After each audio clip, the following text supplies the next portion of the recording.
I never believed in the unexplained until my night shift at the Royal Liverpool Hospital. Nothing could have prepared me for what followed me that night. I've worked nights at the Royal Liverpool Hospital for nearly 4 years now. Anyone who's worked hospital nights will tell you the same thing. The building never really sleeps. Machines hum, doors sigh open and closed. Somewhere, something is always beeping. This particular night, my shift started like any other. Short-staffed, of course. One agency nurse barely spoke, a junior doctor stretched too thin, and me covering more bays than I should have been. By the time handover came around, my legs ached and my head felt like cotton wool. All I wanted was my car and my bed. The staff car park was set away from the main building, past a service road and a longer stretch of poorly lit tarmac. No one had bothered to upgrade. During the day it was fine, but at night it felt detached, like a place forgotten. I clocked out at 06:12 in the morning. The hospital was quieter than usual, too quiet. As I walked through the corridor towards the exit, my shoes echoed louder than they should have. The fluorescent lights flickered, casting long shadows that stretched and snapped back with each step. I told myself I was overtired. A night shift does that to you. The cold air hit me the moment I stepped outside. That damp Liverpool chill that seeps straight through your coat. I crossed the service road and entered the car park. That's when I heard it. Footsteps. Not close, not far, just there. I stopped. So did the footsteps. That was the moment the hairs on the back of my neck stood on end, like my body had noticed something before my brain had caught up.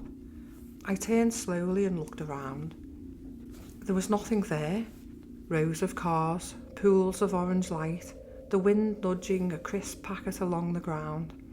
I laughed under my breath, nervously, and kept walking. The footsteps returned. This time they didn't stop when I did. They slowed, matching my pace.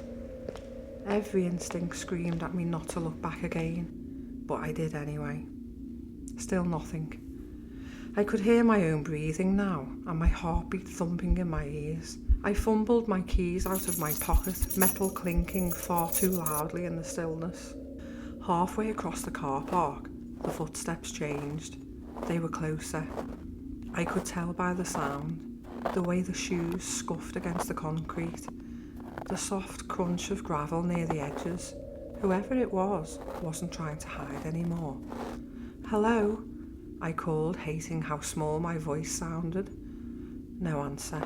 Just footsteps. Right behind me now. I broke into a faster walk, then a jog. So did they. I didn't dare turn around again. My car was near the back. Of course it was. My hands shook so badly I nearly dropped my keys when I reached the car. That's when I felt it. A presence. Close enough that the space behind me felt occupied. I spun around. Nothing. The footsteps stopped entirely. In the silence, I stood there listening, heart hammering, staring between the rows of cars. For a moment, I thought I'd imagined everything. Then I looked at the floor and noticed the footprints, fresh, leading right to where I stood, but none leading away. I got into my car and locked the doors so hard the button snapped back up. I sat there shaking, staring into the rearview mirror. That's when something moved. Not behind me, beside me. A shape shifted between two parked cars, just at the edge of the light, tall, still, watching. I started the car engine and pulled out without thinking, tyres squealing louder than I meant them to.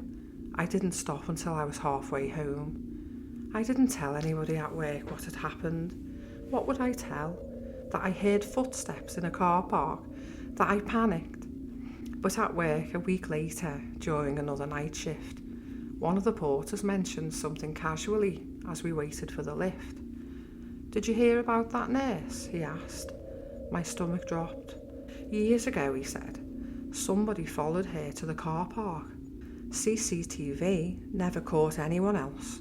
All they saw was the nurse running. I asked where it happened. He named the car park. It was the same one.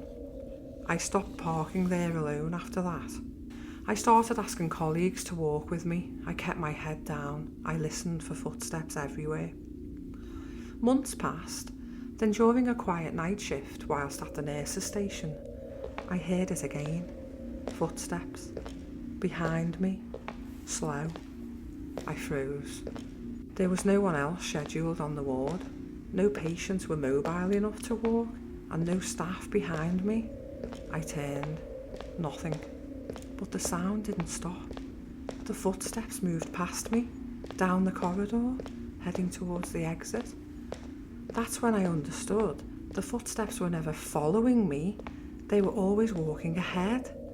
Later that week, I checked the old incident report the porter had mentioned. The nurse hadn't been attacked. She hadn't been grabbed. She'd stepped off the curb in the car park, distracted, convinced that someone was behind her and a service vehicle had struck her. She died at 6:14 in the morning. I clocked out at 6:12. Sometimes on the night shift, I still hear footsteps in the hospital, always just ahead of me, leading the way.